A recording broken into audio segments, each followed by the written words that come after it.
I love the work I've done my entire career. I've loved the joy you have doing creative work. Where I don't love it is when I get stuck in the weeds. I feel like I'm doing somebody else's job. Those are the things that just destroy you. Izzy Sharp used to say, what we want to do is systemize the predictable, the mundane, the day-to-day, the routine stuff, so we can humanize the exceptional. I think if businesses were more organized with how they communicated the lessons of success in their business, they'd be less frustrated with the next generation, because the next generation is super ambitious. You might have rules in your organization. Repeat yourselves often, follow your own rules. That's one of the things that entrepreneurs tend to struggle with, is they set a bunch of rules for everybody else, and then they don't follow their own rules.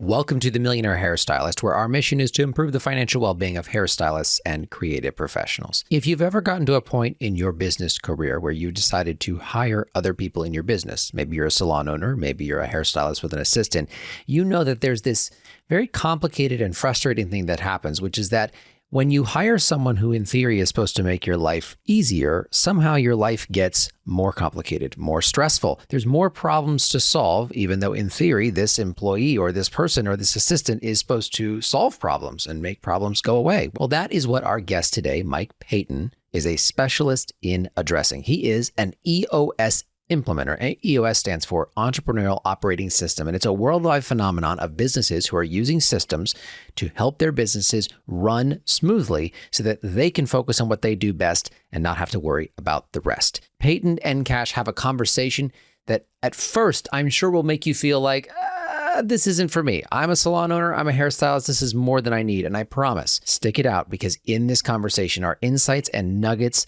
on how to run a business that you can truly feel free from, that you can truly walk away from, that you can truly scale to be bigger than yourself. And after all, that is why you started the business in the first place, isn't it? Here's Mike Paton on The Millionaire Hairstylist. Paton, thanks for coming on the show. Great to have you. It's great to be here, Cash. Thank you. We're going to be talking about something pretty interesting today, something I'm actually really passionate about because I suffered significantly from this issue, and that is an operating system in a business. When I first started businesses, I had no idea what an operating system was, I had no idea. So I was like, oh, you just get business, right? You go do business and you make money. But then at a certain point, you get so much business, it requires a certain level of organization to scale the business beyond yourself. And there are so many businesses that have been built before us, and so many lessons that have been learned by building businesses, that now there are people like you out there authoring books and developing systems around business operating systems. Can you tell us a little bit about how you came into the role that you're in now, working with the Entrepreneurial Operating System? Well, very much like you, Cash. I graduated from college. My parents were both entrepreneurs. And so out of college, I took a job at a big organization, happened to be a savings and loan. I started my career in banking, spent about a dozen years in banking, and much to my father's chagrin, by the way, who as an entrepreneur took a dim view of banking as an industry. But I always knew I was learning the art and science of business and human beings and that sort of thing, and trying to find my own path forward into entrepreneurship, and eventually joined the leadership team for one of my clients. That was the first of 4 experiences running or helping run an entrepreneurial company. And 2 were great successes and 2 were miserable train wrecks. And I'm more valuable for the train wreck. I'm more grateful for the train wrecks than I am the successes, because I learned a lot more. I had to look inside myself for things I could have done differently and better in order to become the business person and the leader I wanted to be. And so that 4th experience was a failure, and it led me to discover EOS, this entrepreneurial operating system we're going to talk about today, which was created by my friend and mentor and business partner, Gino Wickman. And I had exactly the same reaction you had. Oh, where has this been all my life? It crystallized for me things I was trying to articulate and trying to help other people see. and use, but in such a simple and practical way that I can see it being really, really valuable for lots of leaders like us. So for anyone unfamiliar with a business operating system, what's a business operating system? Yeah, it's just a way of running an entrepreneurial company when it grows beyond yourself, when it becomes more complex and requires more discipline and fortitude than you've got to give. At some point, you've got to rely on things working outside of your span of control, much like the laptop we're probably connected on right now. There's an operating system running behind the stuff you and I see and use every day. And that's what EOS is. It's a operating system for a business that brings a little structure, discipline, and accountability to the organization without killing its entrepreneurial spirit, its creativity, its nimbleness. It allows those things to continue thriving while the business operates effectively. I think for a lot of entrepreneurs, they're concerned, and rightfully so. And as was I. I was kind of concerned that this level of order would create this sort of corporate-y feel, which a lot of hairstylists, makeup artists, creative professionals, people in the creative service businesses don't want. But ultimately, what it leaves us with is chaos and disorganization in, chasing ideas and chasing the creative and never really buckling down on what actually can make this business run. Now, franchises have built-in operating systems when you buy them. It's a business like you start up a franchise, the franchise comes with a handbook, it comes with instructions. But for an entrepreneur who's starting a business, you have nothing until EOS. So yeah, why would a salon or a creative person or a hairstylist, how could they benefit from an operating system like this? Well, my co-author, Lisa Gonzalez, and I wrote in the book Process, which is one of the books in the Traction library. EOS has a bunch of content designed to support the implementation of the concepts we're going to talk about today. The whole thesis of that book is that process doesn't destroy freedom, it creates freedom. And to illustrate that point, what I want to say to you and to other business owners like me, I felt this many, many times. What sucks the life out of the joy you have doing creative work. Okay. I love the work I've done my entire career. I've loved going to work and delivering value to my client or customer. Okay. That brings me joy. Where I don't love it is when I get stuck in the weeds. I feel like I'm doing somebody else's job. I'm cleaning up a mess somebody else has made. I'm dealing with a vendor that hasn't delivered. I've got an employee that isn't coming to work on time. Those are the things that just destroy you. And the more time you spend on that, the less time you have to create, to deliver value, to do the art you are excited about doing every day. And so you need a little bit of structure, discipline, and accountability, again, as your organization grows beyond yourself. And, I'm sure when you started out, you were doing your own bookkeeping. Was that bringing you joy? Or was doing your creative work bringing you joy? Right. And eventually you decide, hey, I'm going to get somebody else to do this stuff. And that's when you need an operating system to kick in and to help support the great business you want to build. What would you say to a person that's like, oh, well, my business is unique? Like, no, that you can't do that in my. I'm sure you've heard that a million times, right? With operating systems, it's not going to work in my business. What do you say to those people? Well, what I say when I'm being a smart ass is I say, well, does your business have people in it? Yeah. Because if your business has people in it, an operating system is really helpful. If it doesn't have people in it, well, then, it's a pretty easy business to run. In fact, my next business is going to be staffed exclusively by robots and sell to robots, because then, what would I have to worry about? But when, in all seriousness, all businesses are unique. All businesses are unique. Every leadership team is unique. Every value proposition is unique, unless you're operating in a commoditized business, in which case you're just sucking all the life and inefficiency out of everything. Okay. But the fact that your business is unique doesn't mean you don't need a way of prioritizing things, creating clarity about who's doing what, when, keeping score, making sure you're operating well, making sure your customers are happy, your employees are engaged, they want to keep working for you rather than run down the street and work for somebody else. Those are all things that need to be done as a business grows and scales. And however unique you are doesn't need to impact that at all.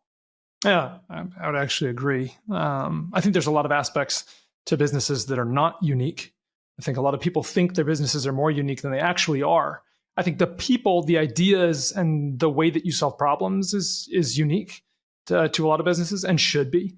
But there's a lot of the way that businesses operate that doesn't need to be unique. It doesn't need to be done a brand new way. And great, if you find efficiencies along the way, which we have here and there, wonderful. But man, it's like a rocket ship when you actually figure out the base model for how to operate your business effectively, and then let your culture be unique. But the way that you actually do things doesn't have to actually need to be internally. Yeah. Well, Izzy Sharp, again, this is from the book Process. Izzy Sharp, the founder of Four Seasons Hotel and Resort Company, used to say, what we want to do is systemize the predictable, the mundane, the day-to-day, the routine stuff, so we can humanize the exceptional.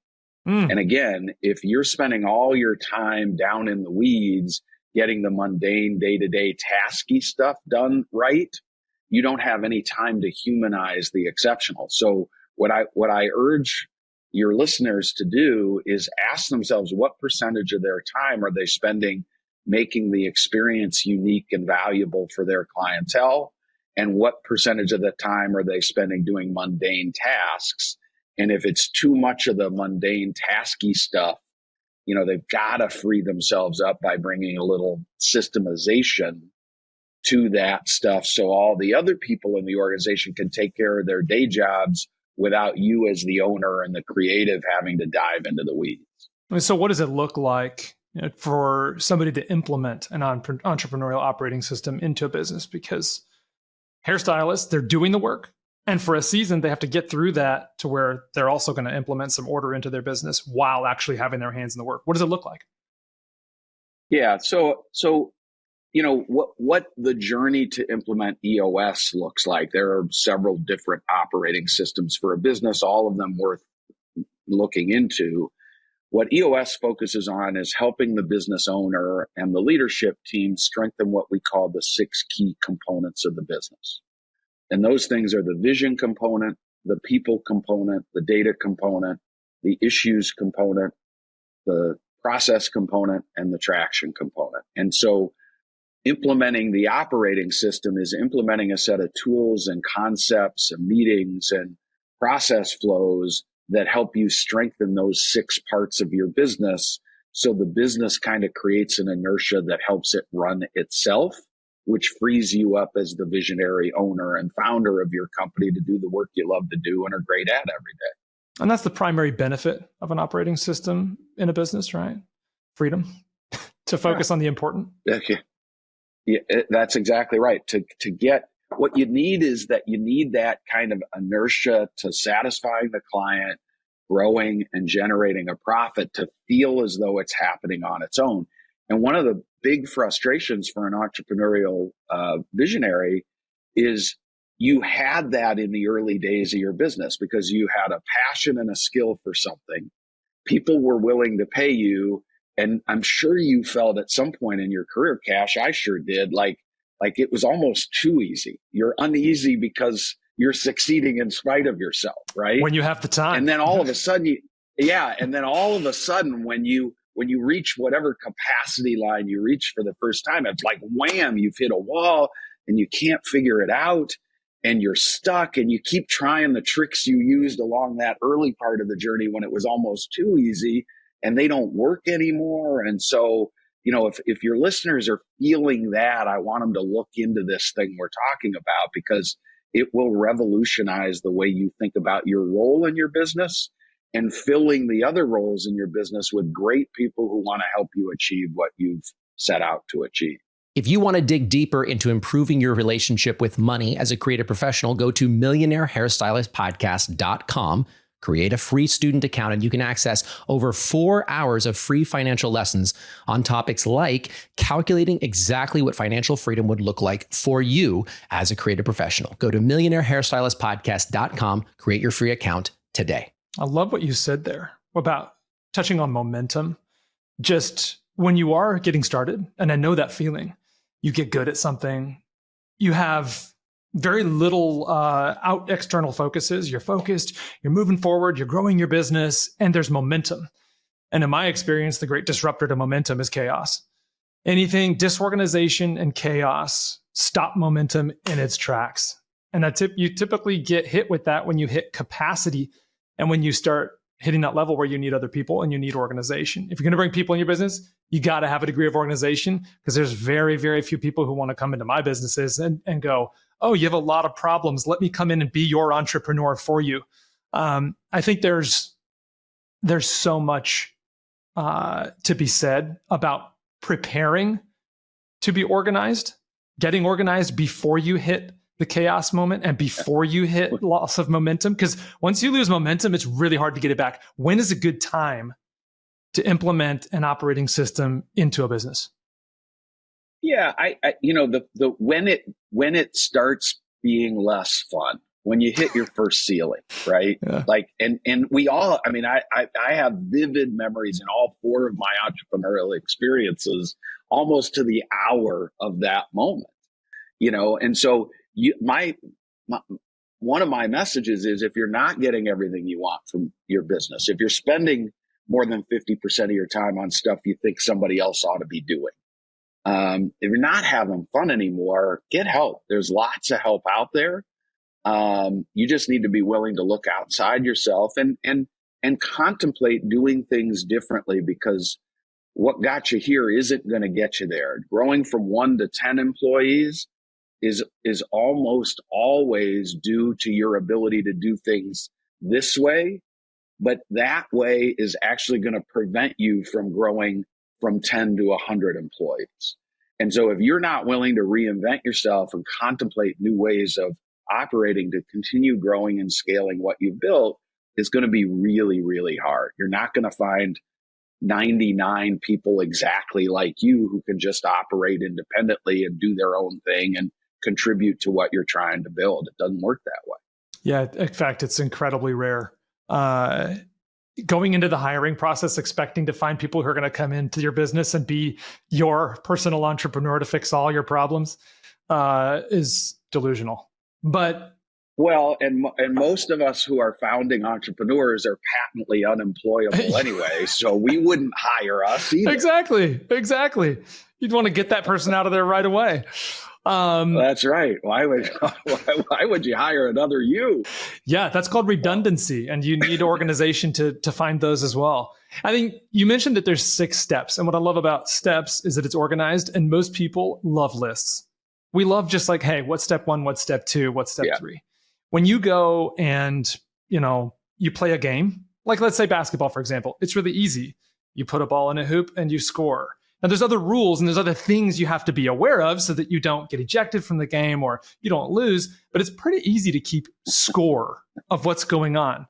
And actually, like an operating system, I feel like is kind of the rule book for how the team should win the game. And it gives you that structure of the game.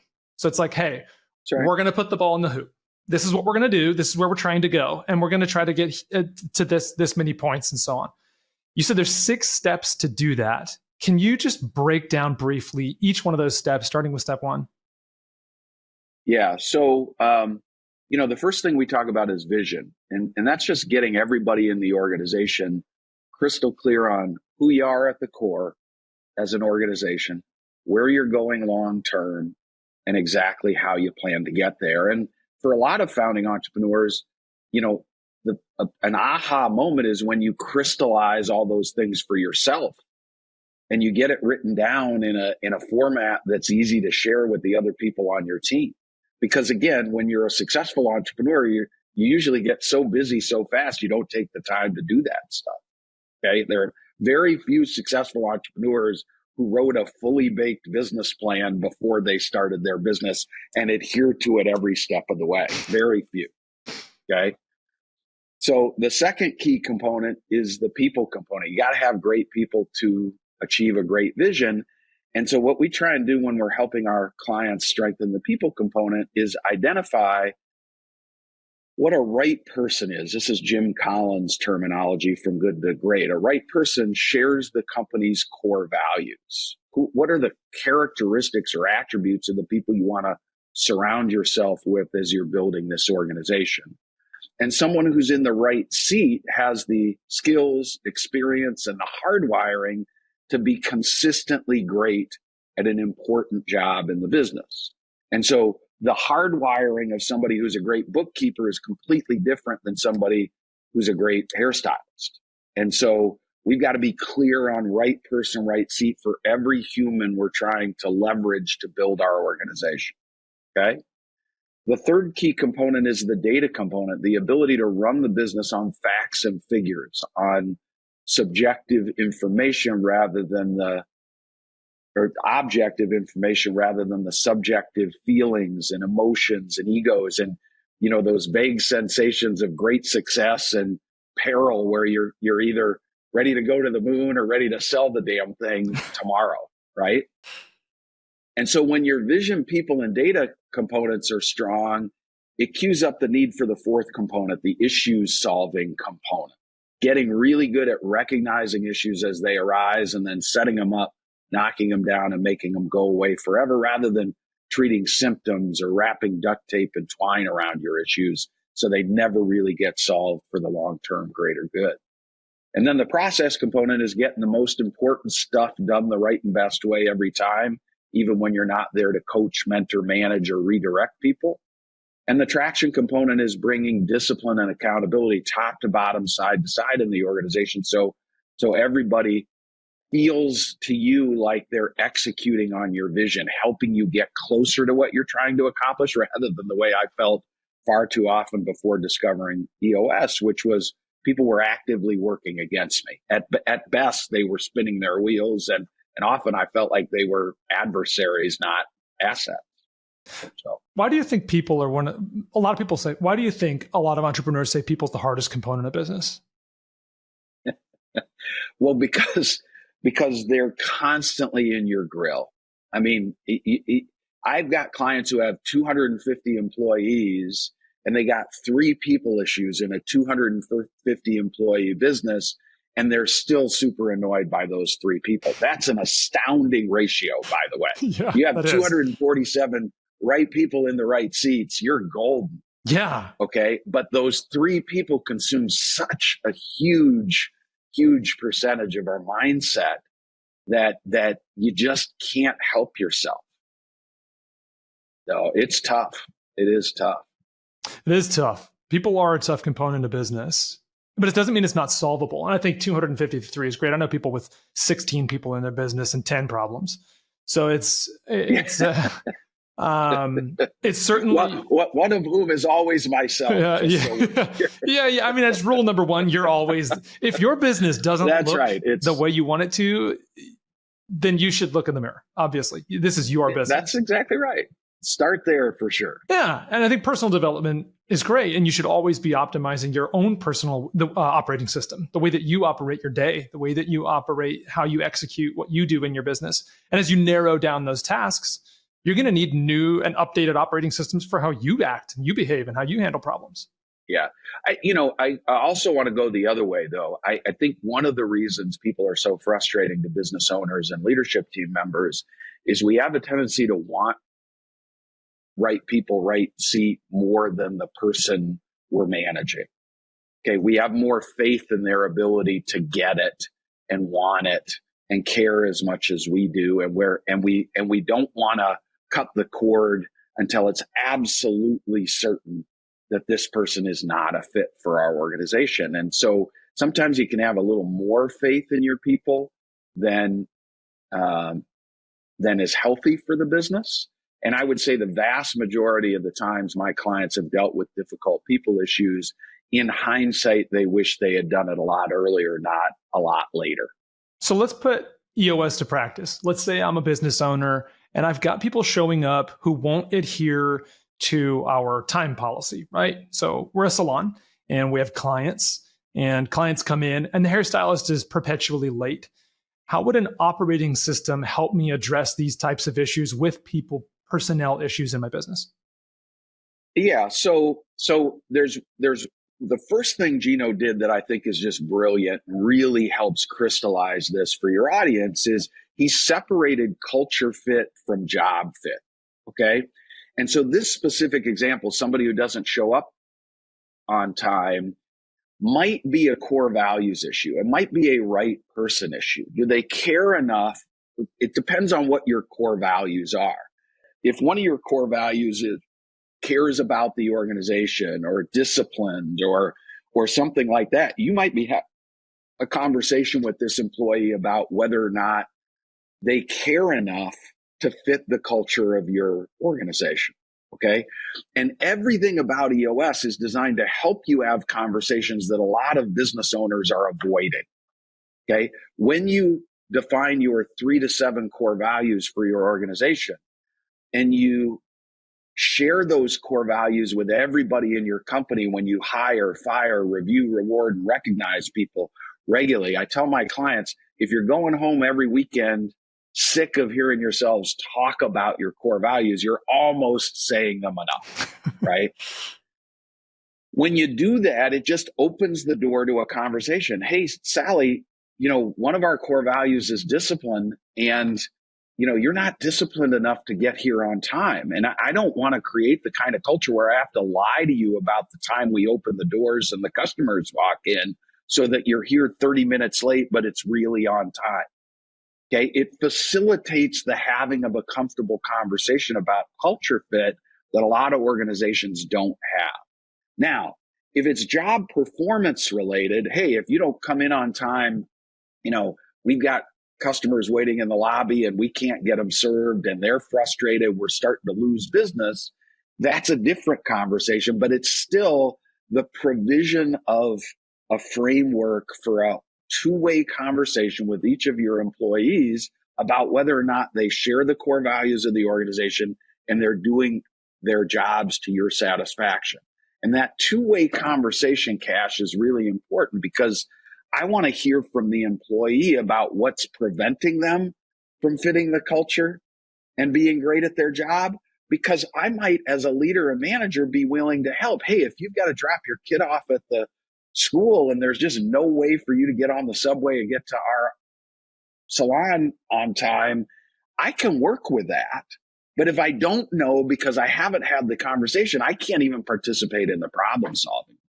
And that kind of comes down to clarity on policy and values, where a lot of people want to shy away from clear policy because it's corporate-y.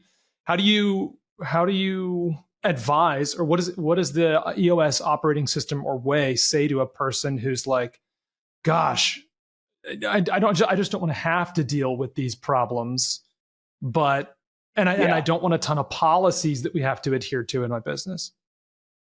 So less is more is the way I would summarize it. Like corporate-y is a 750-page SOP manual, and there are rules for how you excuse yourself from a meeting to go to the restroom. Okay.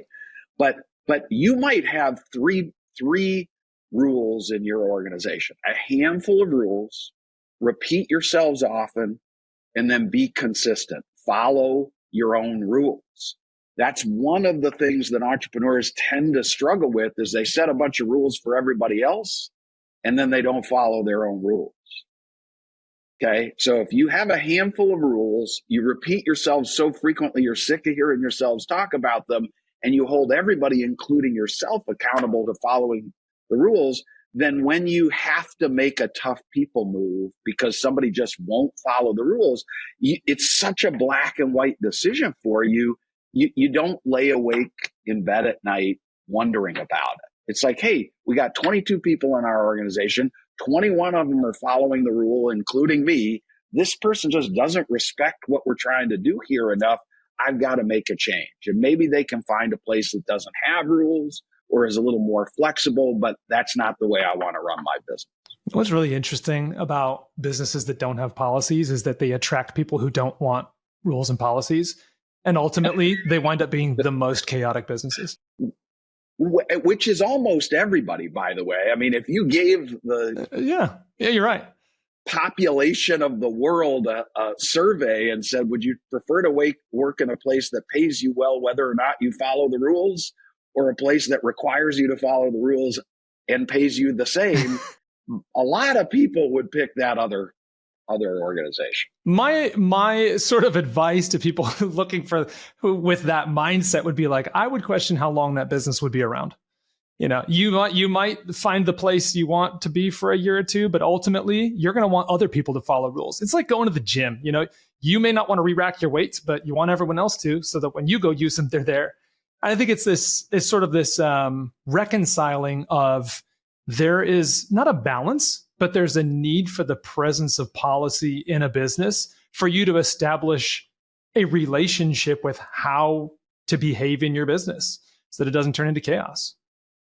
You nailed it. And that's what I said earlier about how do you create a little bit of structured discipline and accountability in your business without killing its entrepreneurial spirit.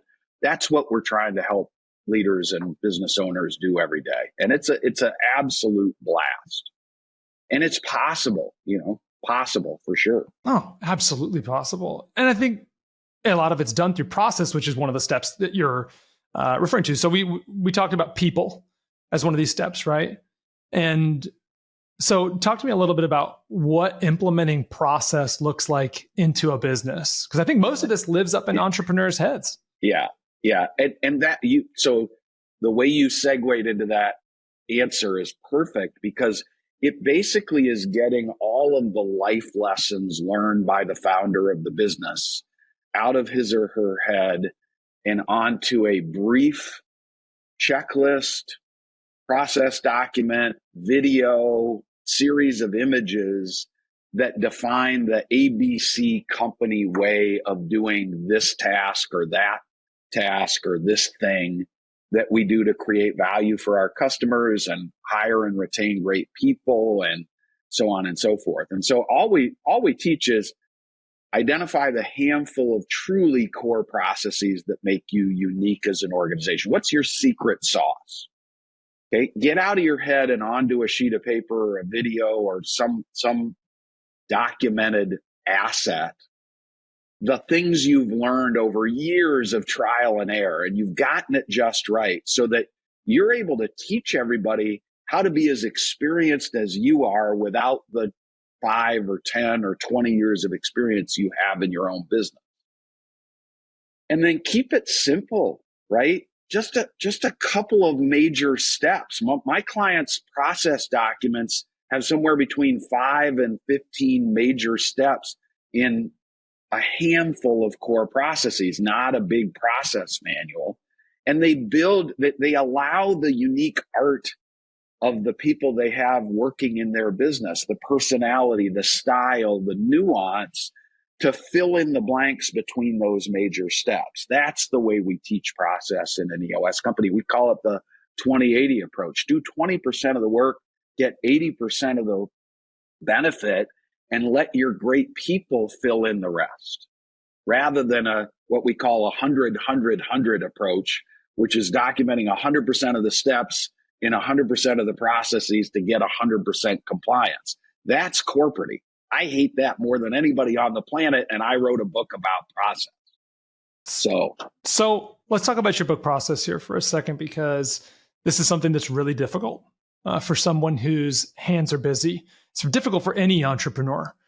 We pivoted from written documentation to video courses, basically documenting our core processes in our business, because we thought if you can't package up what you do and hand it to somebody else so that they can make $1 million with it, you can't make $1 million with it, not predictably anyways. So we love doing videos. We love documenting what matters in the business, but we don't document how to open the door or get your key fob or, stuff like that. You wrote a book on process. So what are some of the important things that need to be documented in a business to develop some of these processes so when people come into your business, they know what to do faster? Yeah. Well, it's to me, it's related to what memories you want to create for your customers. Okay. What is it, and your employees? What is it about working for you? or doing business with you that you want your customers and employees and vendors to remember? And if you start with that question, what is it that makes your business uniquely valuable to the outside world?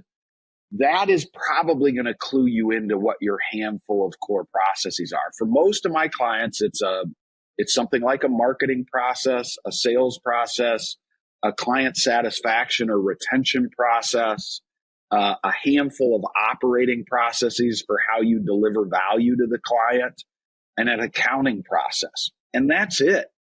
It isn't a lot of additional detail beyond that. But like you said, most of my clients have started moving away from written documentation to simplified checklists, visual cues, or video work. Is, how many of us look at a YouTube video before we try a home repair we haven't ever tried before? It's the same thing works in your business. Yeah, I think that actually just, it's sad the way you messaged that probably gave a lot of people a sigh of relief when it comes to implementing processes in your business, because the conversation can sound really overwhelming. But when you say, hey, it's the core processes. That's right. That's right. And to be honest with you, even if you just took one that you're frustrated by today and you solved that frustration by documenting, simplifying, and getting that core process followed by all, you might be a business owner who comes to work every day and looks at the front door of your business and says, this isn't the impression we want to create. So start there. Document one process. Teach everybody in your organization how to follow it, how to do it the way you would do it if you didn't have any employees. And the only person who was going to create that first impression for your business was you. That's the way it worked 10 years ago. So make it work that way again, but get 10 people who are working for you today on your team rather than working against you. And what would you say to somebody who wants to implement processes but doesn't have very many people yet? Maybe it's just them. Maybe it's just them and another person. Where would they start? Yeah, it's as soon as you are going to hire your first person, it might make sense to do a little of this high level work, because otherwise you are going to try and fit the training you're going to do for that first employee or third employee or fifth employee in between all the other stuff you're used to doing yourself.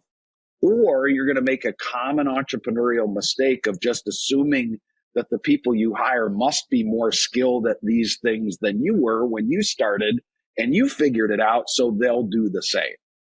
And both of those are probably mistaken assumptions, right? You're not going to have the time to do one-on-one training. And so write it down or record it and just tell them to watch the video every day before they come to work, so they remember how to unlock the front door and what the setup in the lobby needs to look like and how to stack the magazines and other equipment you have in the waiting room so that people can easily access it. All those things you don't think are important turn out to be really important, and they often cause huge frustration for the business owner, because you just assume other people are going to take the same level of care you do in your business, and often they just don't.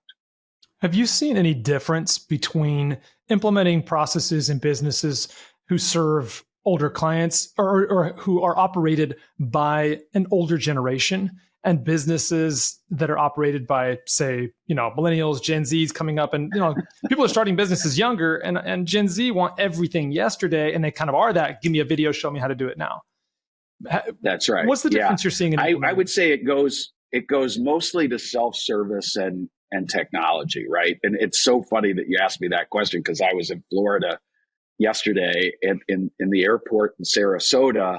Almost all the kiosks have self-service checkout terminals, and the number of people standing at the and for the record, I'm an aged human being, but in Florida, I feel like young and spry. Okay. Like I am with it and hip in Florida. So, but it's exactly that is what a younger generation expects from an ease of use standpoint. If I can't find it on my phone, it doesn't exist. A lot of folks my age or older are confused and frustrated by that. And so you do need to take who your clientele is into the way you construct the core processes of your business.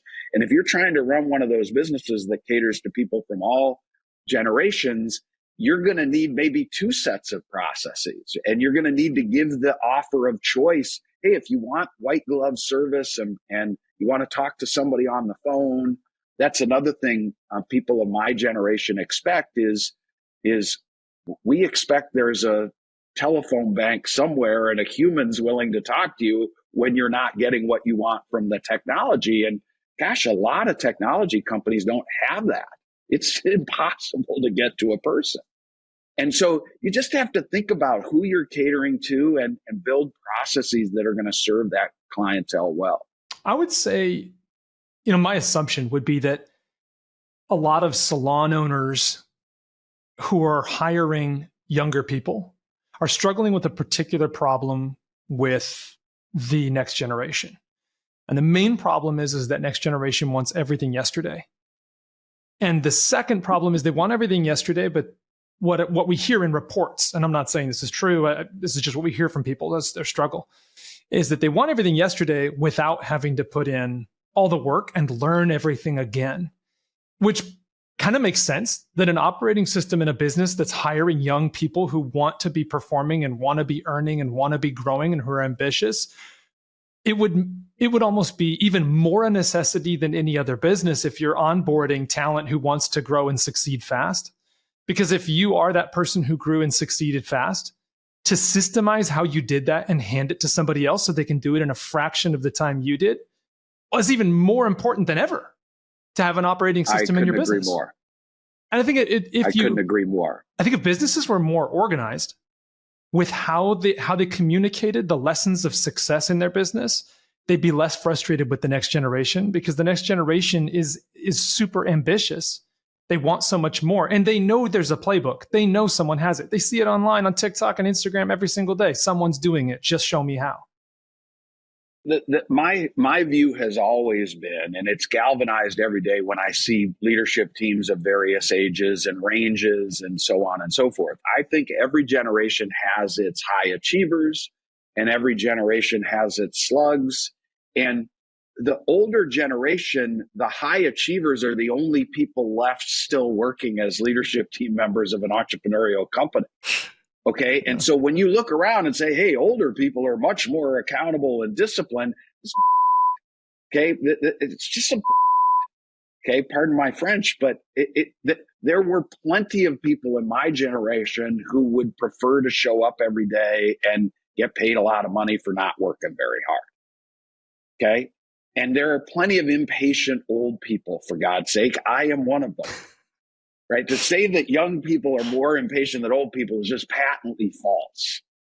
Okay. And so what I would say is be clear on who you're trying to staff your business with and who you're trying to serve, and whatever generation they're of, make sure to cater to whatever unique needs that generation has of the service you're providing. Okay. That's all. And what most people want is they want purpose. Employees in particular want to align themselves today, of any generation, with a company whose purpose feels aligned with their own, or at least not anti their own. Okay. They want clarity of roles and expectations. They want to know what a great job looks and feels like. And they want to feel as though they have a level chance of doing a great job every day. And they want to be rewarded financially and emotionally for doing that. Okay. If you deliver those three things every day, you're going to attract great people from any generation. And that's what an operating system can bring you. It can bring you not only clarity about those things, but a means of communication. So you're able to share with your customers and your employees who you are, what you're trying to accomplish, what you need from one another in order to make that happen. And it just makes everything easier. And without a operating system, what has a tendency to happen, quite frankly, Cash, is the people who aren't just like us, we get frustrated with them right away. And we wonder what the hell they're teaching these kids in school these days. And it's the other generation's problem. And it's just not right. It's just not right. Yeah, it's kind of like Elvis is the Antichrist theory. Yeah. Every generation is going to have its Elvis that, it's like, oh my God, what's wrong with this generation? This rock and roll, what is this? And I think I love your perspective on generations. Every generation is made up of a basket of lazy people, ambitious people, varying from all ranges, right? We're all wired completely differently. And I think what is different about this generation in one way is just the access of information that they have, which for some is going to overwhelm them, maybe make them lazy. For some, they're going to respond to it ambitiously, and it'll open their mind to new opportunities and things that they can do and what's possible. But every person that encounters information is just going to treat it differently, just like the generation before did. So I love that perspective. That's exactly right. That's exactly. And for the record, my wife and I were talking about this too. It is important to intermingle with people outside of your own generation, whether you're doing it professionally or personally, so that you don't lose touch with varying perspectives. I think people who bring multiple perspectives to an issue are way better at issue solving than people who are constantly looking at it through the tunnel vision of today's thinking. And so I would urge everybody, whatever generation, to spend time thinking about people from different regions of the world and different age ranges and different professional and political backgrounds. We're getting to a point where if you want to surround yourself only with people who are just like you can do that. And I think it's dangerous. I agree. You say it's a mistake to not surround yourself with a diverse access to different generations. What are some of the common mistakes that you see businesses making you've worked with hundreds of businesses. So what are some of the common mistakes that you're seeing entrepreneurs and creative professionals making in their businesses? Yeah, I would say, expecting that the number one mistake is expecting that when things are clear in your own head, everybody else in your organization is also going to be clear. I can't tell you how many times a founding entrepreneur has said to me, well, nobody's ever told me they're unclear on our company's vision and plan. And I get to say to the business owner, you do realize your name is on the sign. Even if your name isn't on the sign, you are a more intimidating person. There are not a lot of employees who are going to knock, knock, knock. Hey, boss, you have a minute? I have absolutely no idea who our company is at its core, where we're going long term, and how we plan to get there. So could you get better at telling me those kinds of things? That's a career limiting question, right? And so that's the assumption that people already know what you haven't told them is probably the most common mistake. So how does one resolve that? Write it down and share it regularly. So often you feel like you're doing it too much. And the funny story, little self-deprecating, when I was the visionary for EOS Worldwide and Gino Wickman was our EOS implementer for our leadership team, every quarter I'd have to get up in front of all the EOS implementers and the EOS Worldwide staff and deliver a quarterly state of the company message where I shared our company's VTO or vision traction organizer with everybody in the room. And every third quarter or so, I'd say to Gino, gosh, do I have to do that this session? Gino, we got so many other things we're going to talk about. I mean, how many times do I have to repeat myself? And he'd look at me and say, Pete, you teach this stuff for a living. Why am I having this conversation with you? So I get it. It is hard to repeat yourself as often as you need to be a great boss, but you got to do it if you want to build a growing, scaling, highly successful, highly profitable operation that doesn't require you to get sucked into the weeds every day. You want a team of people to take care of the day-to-day business without you being involved. It's your job as a leader. And a lot of success comes from repetition, right? Repetition. Exactly. Yeah. Doing the right things.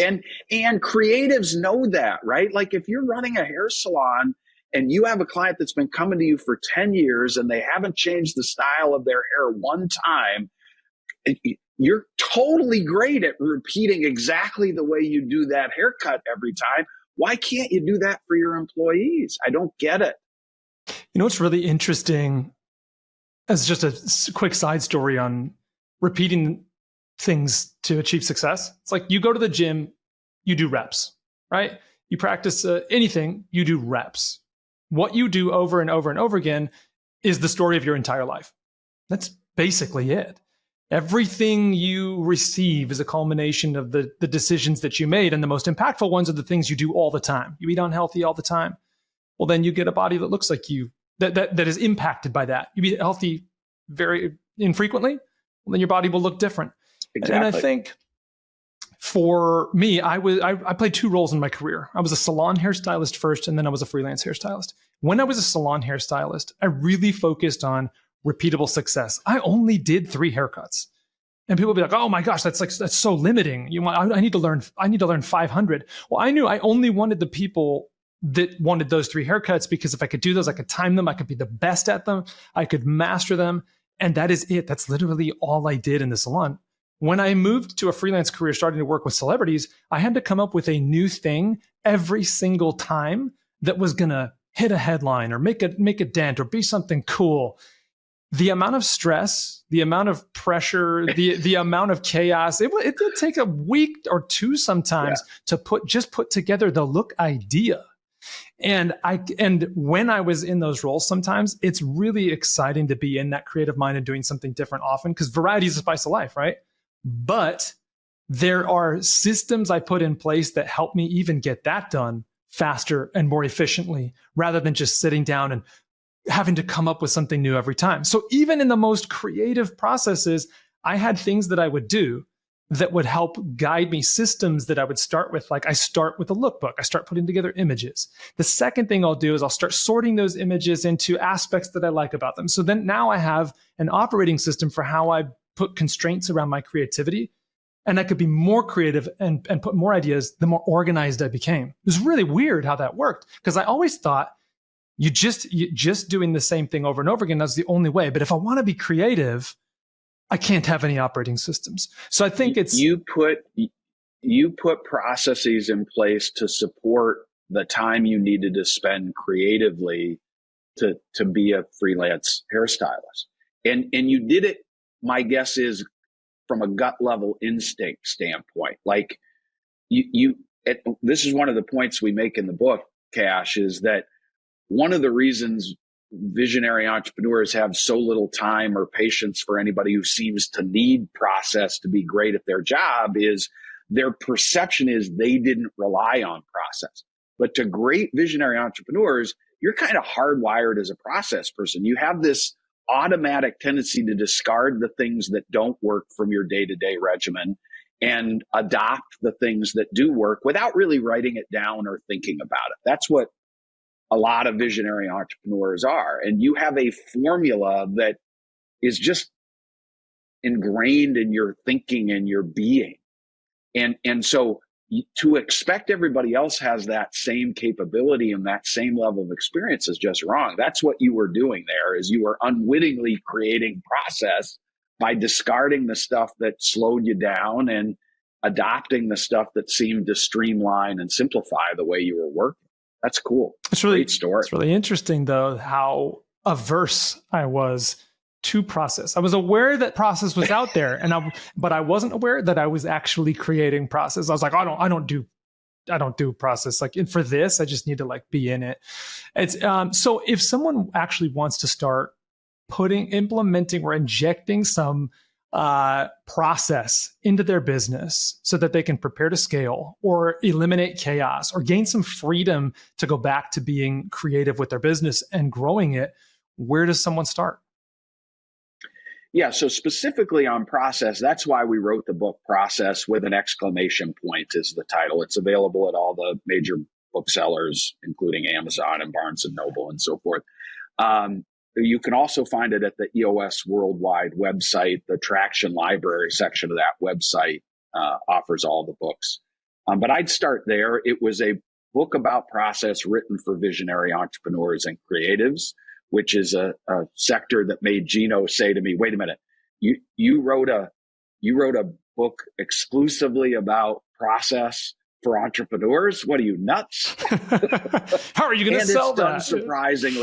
It's done surprisingly well, both amongst visionaries and creatives, and also among process people who are looking for a way to translate what they're trying to do with their fancy Six Sigma, Lean, Black Belt certifications into language that the rest of the people in an organization can understand. So I'd start there. And if someone wants to take it a little deeper and implement the EOS system that's repetitive, the Entrepreneurial Operating System into their business, where can they go to start that process?